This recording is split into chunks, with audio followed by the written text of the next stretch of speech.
Okay, so let's talk about what physics is in general. Can anyone tell me right off the bat, is physics a physical or a biological science?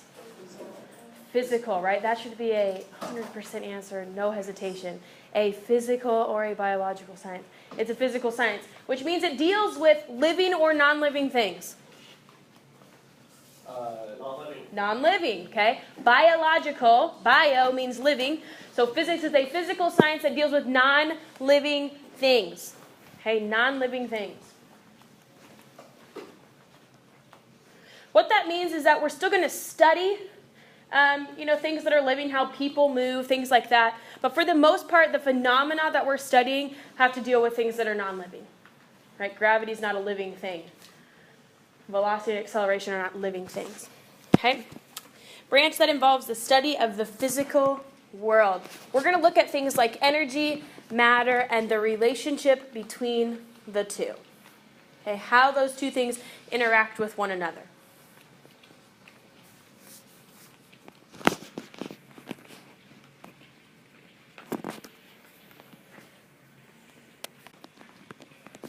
Okay, physics uses math as a way to communicate what's happening. Okay, most of the time in the form of an equation. Okay, and these introductory things on our PowerPoint, you don't have to write them down word for word, okay? You don't have to be little robots. Put them in your own words. Shorten them down. That's fine, okay? But we use equations a lot to help us describe what's happening in a particular problem, okay, or in a situation.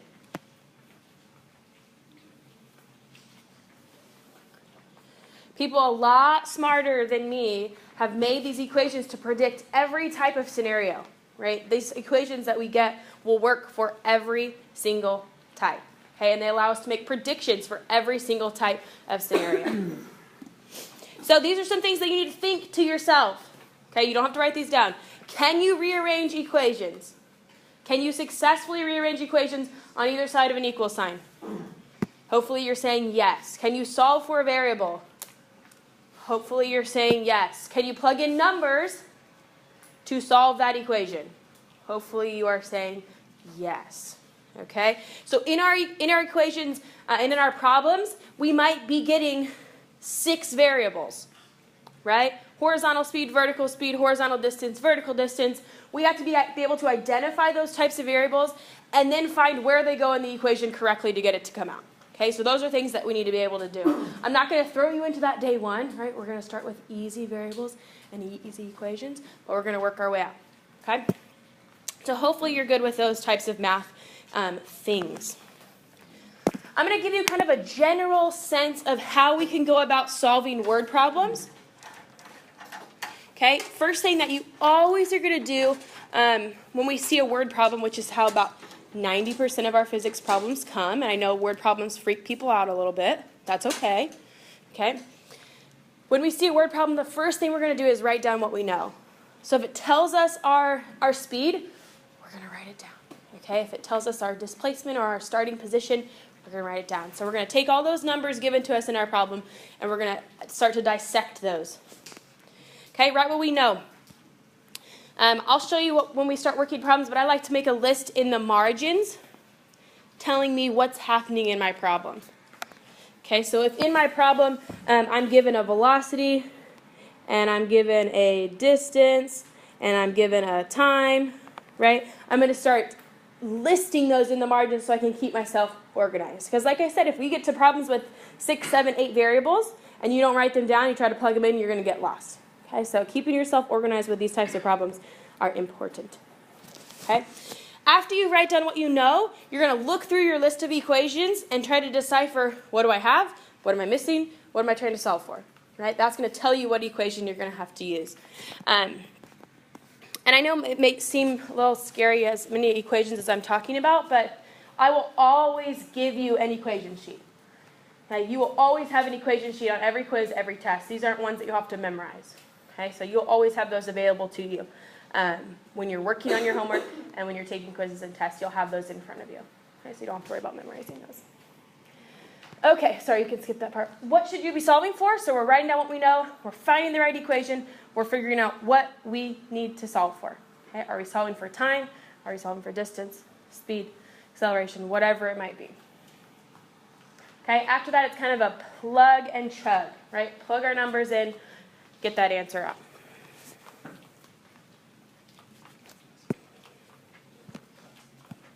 Oops.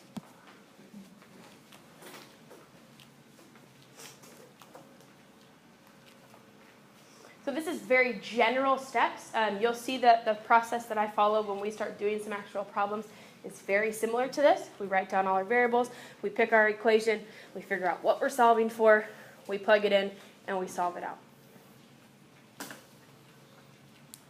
Okay, questions so far? Nope. Okay. Do we have what we need on that last one? Sorry. Yeah? Okay. A couple things that we need to check after we get out our answer. Okay, first of all, does it make sense? Are you supposed to come out with a really big number or a really small number or really fast or really slow or whatever? You got to start evaluating, does that answer really make sense or not? Okay. Last, does it have correct units? Putting the correct units on questions or on answers in physics problems is a big deal. Okay. If you're solving for time, what would your unit most likely be? Seconds. If you're solving for distance, what would your unit most likely be? Meters. Okay, those are the standard units for the SI system. So we need to be a little bit familiar with what those units are. Okay. Okay, all those things need to be checked off before you move on to your next question. All right, questions about our general stuff. We're getting that stuff out of the way. Now we're going to move on to our conversions and our units. Okay, the SI system is called the System International. What's another word that we use for the SI system? What do we call it? The metric system. Good, the metric system. And is the metric system used predominantly in the United States? No, right? The U.S. has to be fancy and have our own system of measurement. So we use the metric system so that we can communicate with other scientists throughout the world. Okay, rather than just use the metric system, heaven forbid, we have to come up with our own and then convert everything. Okay, so that's why we use the SI system. You don't have to put those next to. That's kind of just talking about what the purpose is. Okay, but hopefully we know that. Oops. These are our base units for the metric system, and I do want you to have these first four down right here. Okay, so the base unit for length is a meter, the base unit for mass is a kilogram, time is a second, and temperature is Kelvin. Okay, so those four you need to have down. The other ones we won't really get to talk about a whole lot. Why do you think the base unit for mass is a kilogram rather than a gram? A gram is really small. When we measure things, most of the time it's going to be greater than 1,000 grams. So rather than have numbers, in the tens of thousands, we just scale it back a little bit and we say kilogram is our base unit. Okay. Questions there? Okay. Do we call it degrees Kelvin or just Kelvin? Just Kelvin, right? We're degrees Fahrenheit, degrees Celsius, and then just Kelvin. All right, now our unit conversions here. With our conversions, I'm going to show you how I think is easiest to write this chart, and I want you to basically have from mega down to nano. Okay, so we don't need the extra outside ones, but I'll show you how I think it's easiest to write these. Okay, when I do my unit conversions, I give the bigger unit the 1. Okay, so everything on top here of meter, mega and kilo, those are bigger. Right? A megameter is 1 million meters. So when I write my chart, I'm going to write it like this. I'm going to say 1 megameter is equal to 1 times 10 to the 6th meters. 1 kilometer is equal to 1 times 10 to the 3rd, or 1,000 meters. Then I'm going to switch, and I'm going to say 1 meter is equal to 10 decimeters. 1 meter is equal to 100 centimeters. I'm going to give the bigger unit the 1. Does that make sense? Yes, no, maybe? Kind of. Okay, the reason I do that is when I go do my unit conversions, I'm always going to give the bigger unit the 1. I'm not going to say 1 meter is 10 to the negative 6th of a megameter. That doesn't make sense to me. Okay, if it makes sense to you, that's great. It doesn't make sense to me. So instead of saying 1 centimeter is a 0.01 of a meter, I'm going to just flip that around, right? And I'm going to say 1 meter is equal to 100 centimeters. So all I'm doing is flipping it a little bit. This is setting everything equal to this part of it, and I'm going to set everything equal to 1 meter. That make sense? Maybe? Okay. I'll copy down the whole chart so you can get kind of an idea of what I'm talking about here.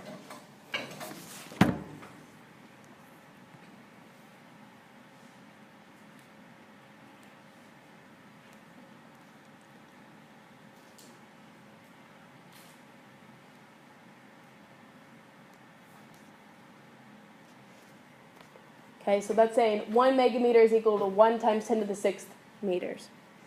Okay, and then I'm going to get rid of these guys so we can...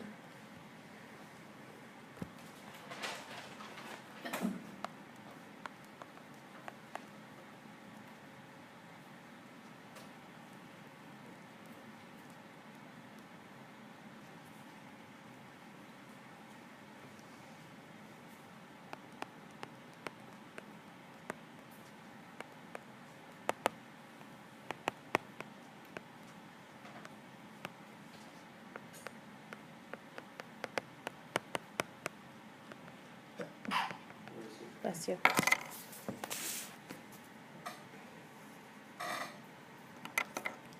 Okay, this little symbol right here for micro, okay, that's a Greek letter, and it kind of just looks like a U with a tail on the front. Okay, that's a micro.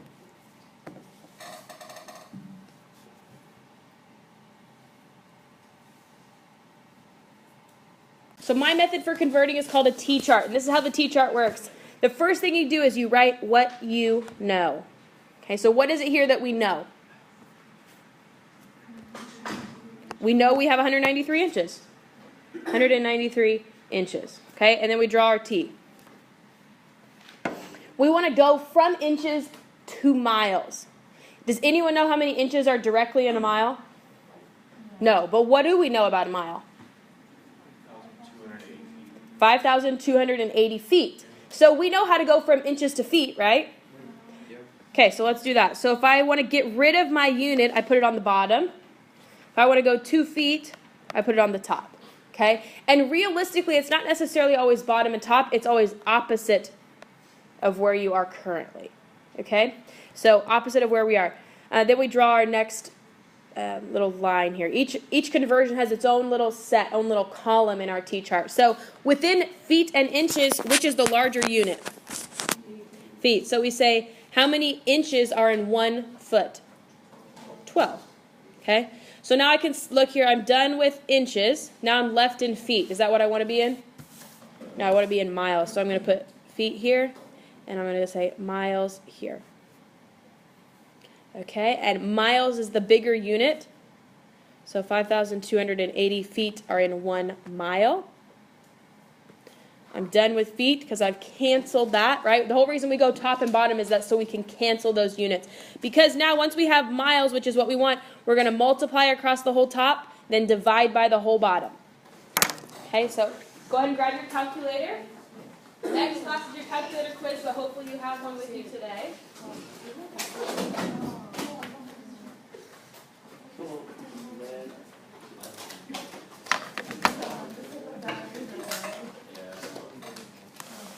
Okay, so multiply across the whole top, divide by the whole bottom. 193 times 1 times 1. Okay, we don't need to plug that in.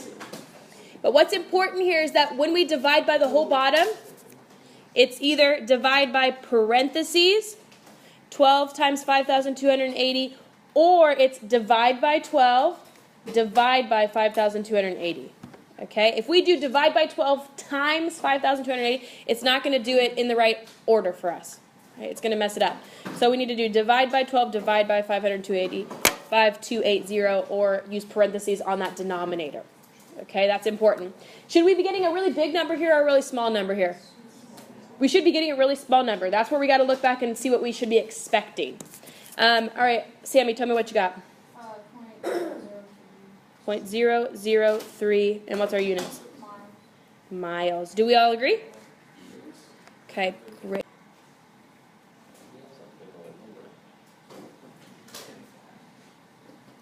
Millimeters to meters. Do we know a conversion directly from millimeters to meters? Yes, we do. okay, because we wrote it in our chart. So we want to get rid of millimeters. That goes on the bottom. We want to go 2 meters, which is the bigger unit.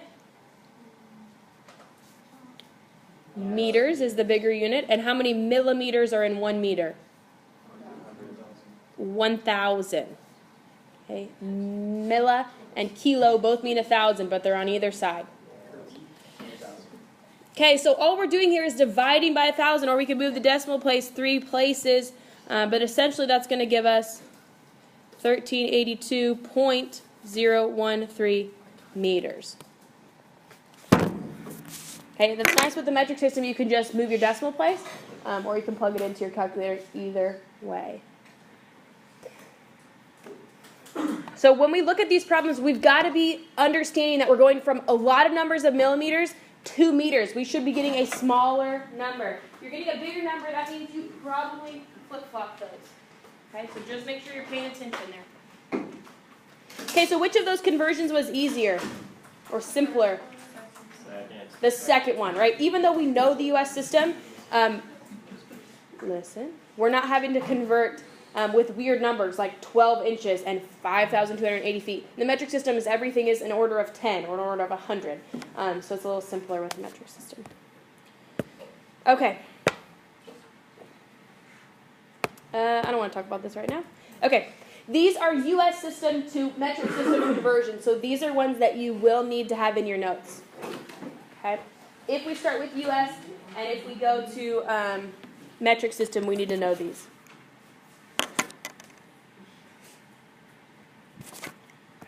These 2 top ones here are ones I would suggest that you start to like get into your brain a little bit, okay, because they're used pretty often.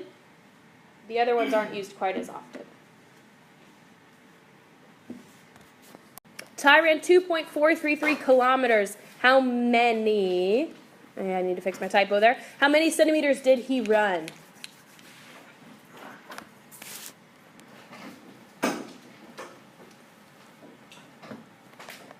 Okay, so we start with writing what we know, and we draw our T.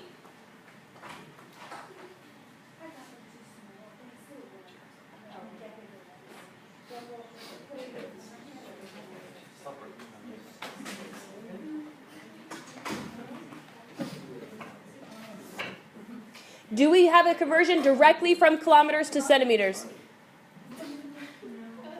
No, so what should we stop at in the middle?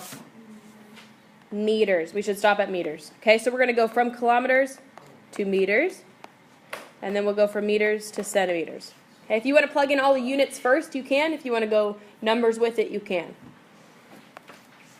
Okay, so let's look here between kilometers and meters, which is the bigger unit? Kilometers. And how many meters are in 1 kilometer? 1,000. Okay, because kilo means 1,000. So we're solving 2 of them with 1 table? Yeah, you can do a lot of conversions in 1 table. But because we don't have any direct conversion between centimeters and kilometers. So that's why we're going to meters in the middle. Okay, kind of like in chemistry where moles is the middleman. Meters is kind of the middleman. Okay. All right, so we're done with kilometers. We're left in meters. We don't want meters. Meters is the bigger unit. There's 100 centimeters in 1 meter. So now we're done with meters.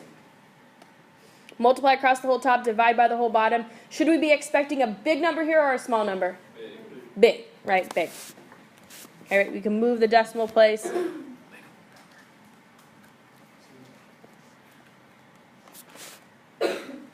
Okay, some of these conversions, if you can start to get them in your head, you can do it without a T-chart, right? This one we could have just gone, okay, there's 3, we're in meters, here's 2 more, we're in centimeters, right? You can just move that decimal place if you're comfortable enough with the metric system. If not, you can always plug it in your T-chart, it will always work, okay? So did we get 243,300 centimeters? Okay, good. Now we want to find out how many miles he ran. Okay, so we can go from the centimeters number we had, we can go from kilometers. It doesn't really make a difference. Okay, so which would you prefer? To go from centimeters where we're at? Okay.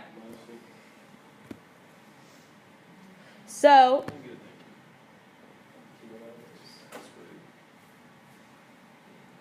we're going to go from centimeters to miles. Do we know the direct conversion between centimeters and miles? No, but how do you think is going to be easiest to go from the U.S. system to the metric system, or vice versa? Inch, Metric. feet, Good, but how do we get to inches? divided by 2.5. Okay, good. We're going to go centimeters to inches. That's going to put us in the U.S. system. To feet. Okay, and then we're going to go inches to feet. And then we're going to get rid of feet and go to miles. Okay? Putting in all your units first will kind of help you make sure, like, okay, yeah, they're diagonal, they're diagonal, they're diagonal. That's what I want. Okay? Because if we start plugging in numbers, it's easy for us to flip those and put them on the wrong side, top or bottom. Okay? So we know 1 inch is equal to 2.54 centimeters. That's in the table you just put down. And then the U.S. system we should know after that. If you need to write down how many feet are in a mile, you might want to do that. If you don't know that number off the top of your head, but Lauren, tell me what you got. 1.51 miles. Good. Does that answer make sense? Right? How many of you have run a 5K before? 5K is about how many miles? About 3, a little over 3 miles, right? So we ran 2.5K. So it should be about 1.5 miles. Okay. What's the speed of a bird flying at 1.3 meters per second in miles per hour? So we're going to convert from meters per second, which is a velocity or a speed unit, to miles per hour, which is a different type of speed unit. Okay.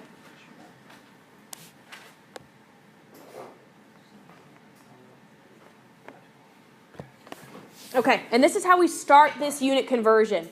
In the unit, just say the unit out loud. Meters per second. Say it out loud. Meters per second. What does per mean?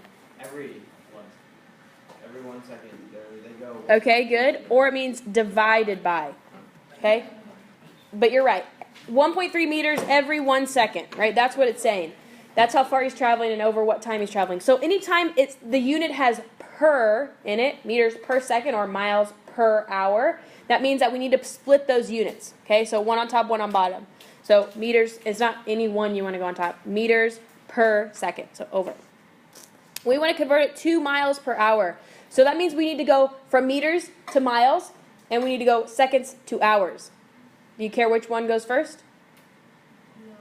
Does it matter? Doesn't matter. Okay, so let's go meters to miles first. Okay.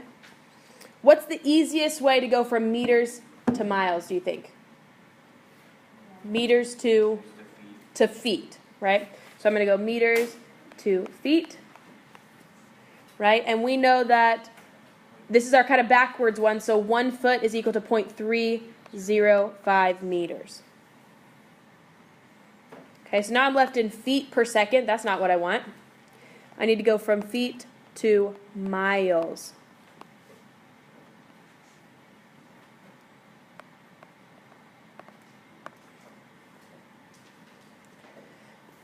Okay, so I'm done with feet. So if I stopped right there, what units would I have? Miles per what? Second. Miles per second. That's not what I want, right? Miles is what I want, but second is not. So now, to get rid of seconds, where do you think it needs to go? On the top. It needs to go on the top, right? We always want to go opposite of where we're starting at. So seconds is going to go on the top. Do we want to go to minutes or right to hours? Do we need to go to minutes? Okay, how many seconds are in a minute?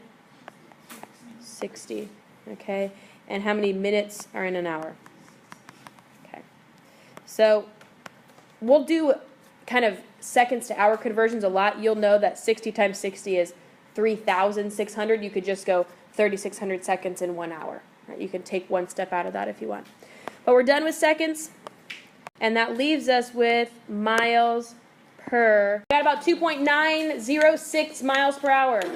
Yes, we agree, or not so much? Okay, very good. Anyone have questions or not getting that to come out in their calculator?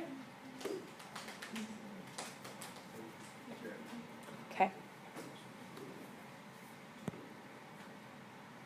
Let's try this one on your own. Kilometers per hour to meters per second. This is a unit conversion we will do a lot in this class. A lot. Try this one on your own. Okay, I'll even help you set it up.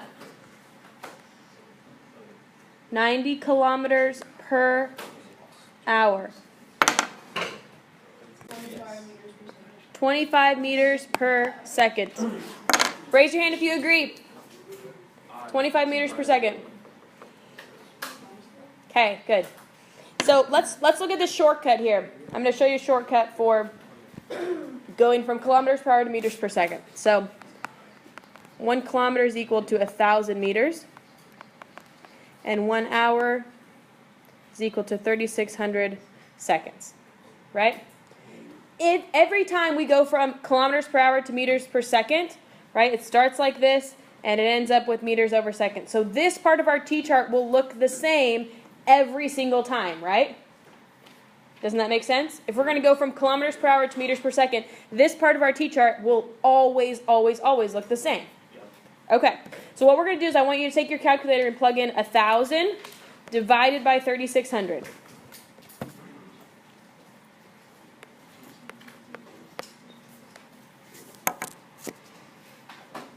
Okay, 0.2778. That's what we're going to round it at.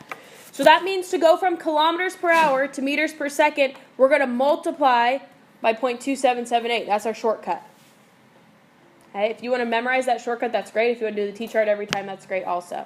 So now go take 90 kilometers per hour times 0.2778 and see what you get.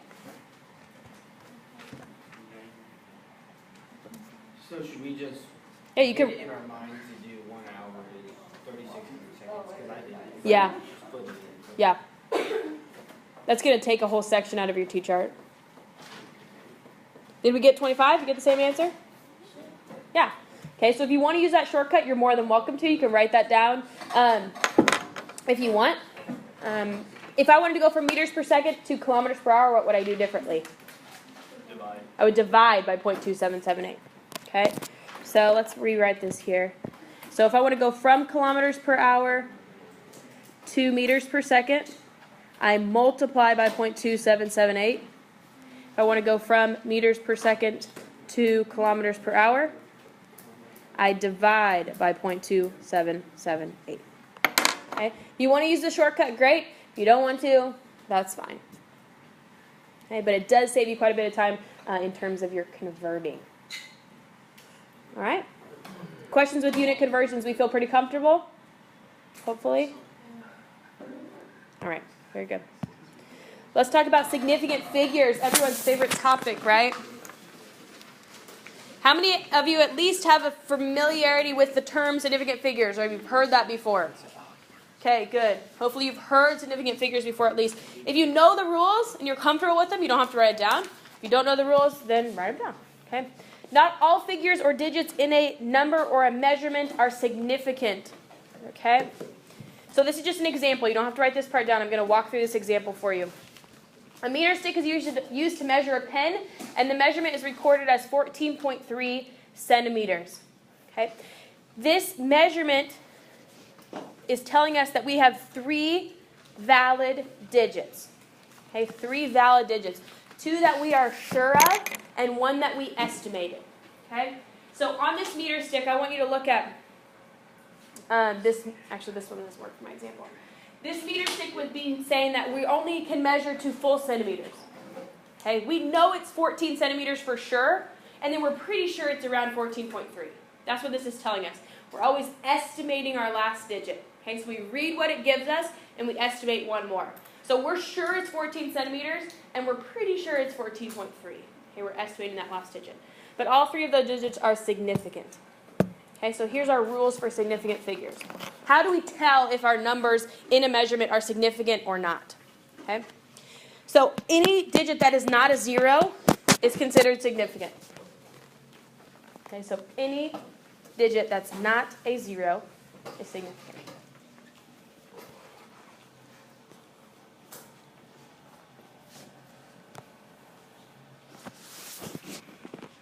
All zeros to the right of digits. Okay, everybody hold up their right hand. Okay, zeros to the right of a digit after the decimal point are significant.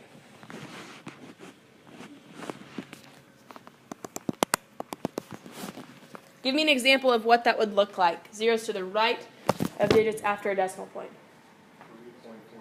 3.40. 5.000000. Okay? Whatever it is, it's got to be to the right of digits after the decimal point. So the reason that that is significant, 3.40, it's not telling us like it's about 3.4. We think it's 3.4. It's telling us, yes, it's exactly 3.40.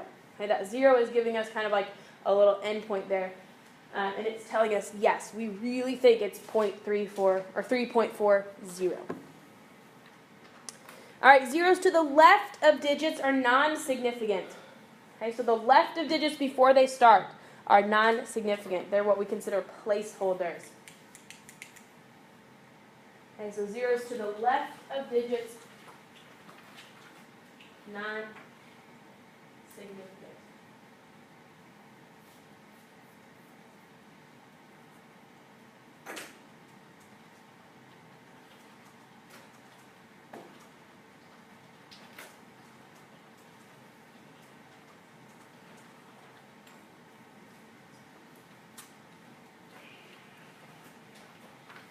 So an example of this rule would look like this. 0.0860. Okay, how many sig figs do we see here? 3. Okay, 3. And this is how it works. These zeros are to the left of digits, regardless of where they are around the decimal point. Okay? Anything to the left of digits are non-significant. This 0 is to the right of our digit after the decimal point. So this is telling us it's exactly 0.0860. Does that make sense? Okay, so 3. All digits used in scientific notation are significant. Okay, all digits that are viewable in scientific notation are significant. So if we have 3.46 times 10 to the 28th, how many sig figs? 3. Right? We don't care about what it would look like when it's expanded times 10 to the 28th. All we care about is the ones that are viewable here. 3.46. Okay? Questions about rules for sig figs. You need to be able to identify how many sig figs are in a measurement. You need to be able to trim your numbers to have the correct number of sig figures, and we're going to look at how we do math with sig figs. Okay, some numbers are considered ambiguous, which means we aren't sure how many significant figures there are. Do we know how to identify an ambiguous number? Do you remember what that term means? Have we heard that term before?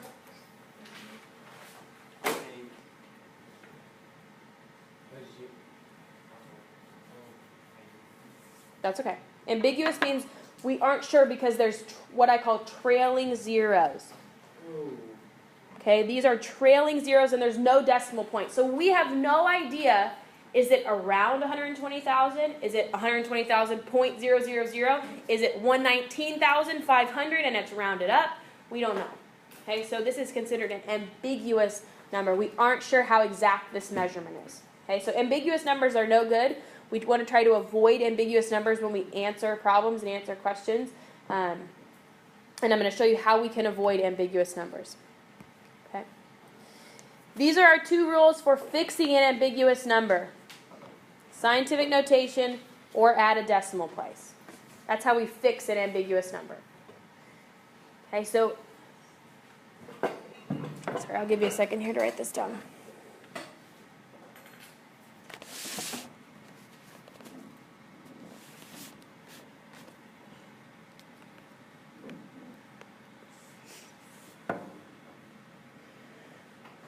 We use scientific notation or we add a decimal place. Let's say that we do math and our answer comes out to 200. Okay, does this number work for us? This number just like it is? No, it doesn't work because it's ambiguous, right? It's got trailing zeros, no decimal point. We don't know. Is it exactly 200? Is it around? Whatever. Okay, so let's say we're only allowed to have 2 significant figures in our answer. what can we do to show that our answer was 200, but only using two significant figures? 2.0 Times 10 to the second. Perfect. Okay, so this is telling us, yeah, we want our answer to be 200, but we only get two sig figs to do it. Okay, what if we could use 5 significant figures to show our answer? What would we do if we could use 5 significant figures? 2.0000 times 10 to the second. Okay, we could do that. 200.00. Good, or we could go 200.00, right? We can add the decimal place to show, yeah, it's exactly 200. Does that make sense? So there's 2 ways to fix an ambiguous number. Scientific notation will always work because you can always manipulate as many significant figures as you need, right? But adding a decimal place, it will work if you've got a lot of sig figs that you've got available. Does that make sense? Okay. I know this is a lot today.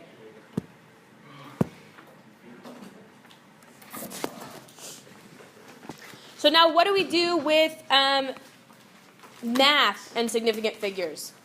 There are certain rules that we have to follow when we're doing math and we're thinking about significant figures. Okay, so here's our rules. When we add or subtract numbers, we round to the least precise value involved. The least precise value. And what that means is we're looking at the number of decimal points.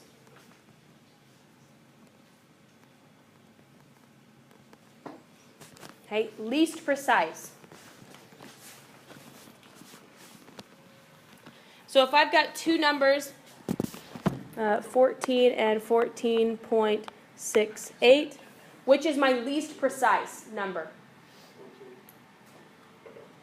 14, right? How many decimal places does it have? 0. So that means my answer could have 0 decimal points. Okay, so that means we can't give an answer that is more precise than our least precise measurement. Okay, we can't give an answer that's more precise than our least precise measurement. Okay, so between these two numbers, 14 is the least precise, and it has 0 decimal places, right? This has 2 decimal places when we look at precision. Okay, so let's give an example here. You don't have to do the math. I already did the math for you, but let's look at Sig Figs. 12.520 plus 14.0. This is our raw answer.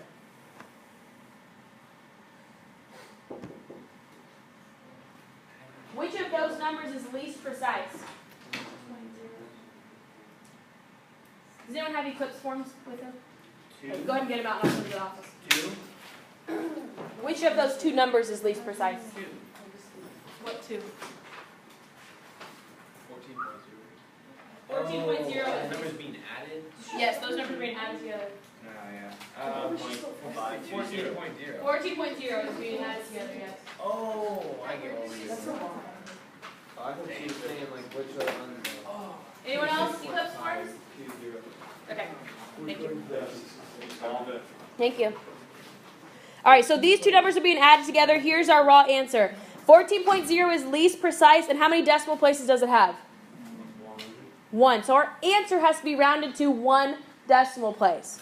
So what's our final answer going to be? 26.5.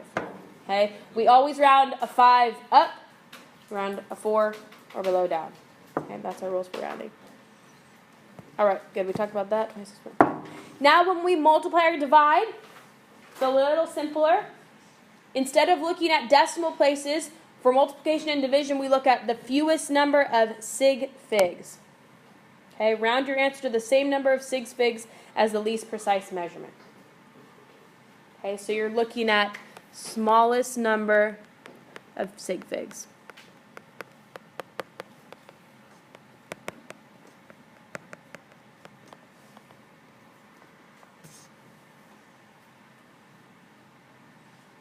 Are these things 2.40 times 12 gives us the raw answer of 28.8.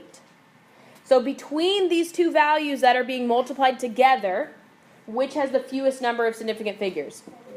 12, right? This one has 3, this one has 2. So that means our answer has to be rounded to two significant figures. How do we round 28.8 to have two significant figures? We just round up to 29, right? Does it make sense for us to say 2.8 times 10 to the second? Not really. That doesn't really give us a good enough picture. Rounding to 29 gives us a better picture of our answer than 2.8, right? Because 2.8 would lead us to believe it's 28. Whereas if we round up, now we're at 29. Okay, and that's closer to 28.8. Does that make sense? Okay. Very good. Yep. Two of them here. Try them on your own. Jeez. What did we get for a raw answer for this first one? 6.3. Just the raw answer. When it came out of your calculator, what did we get? 319.7. Okay, so tell me, how many significant figures should our answer have? 2. It should have 2. So how do we fix this to get 2 significant figures? Perfect. Okay, how many of you tried to give me this answer? 320. Yeah, that's okay. This is ambiguous. This would give you like a frowny face on your paper. Okay, ambiguous numbers are no good. So we fix that by putting it in scientific notation. Okay.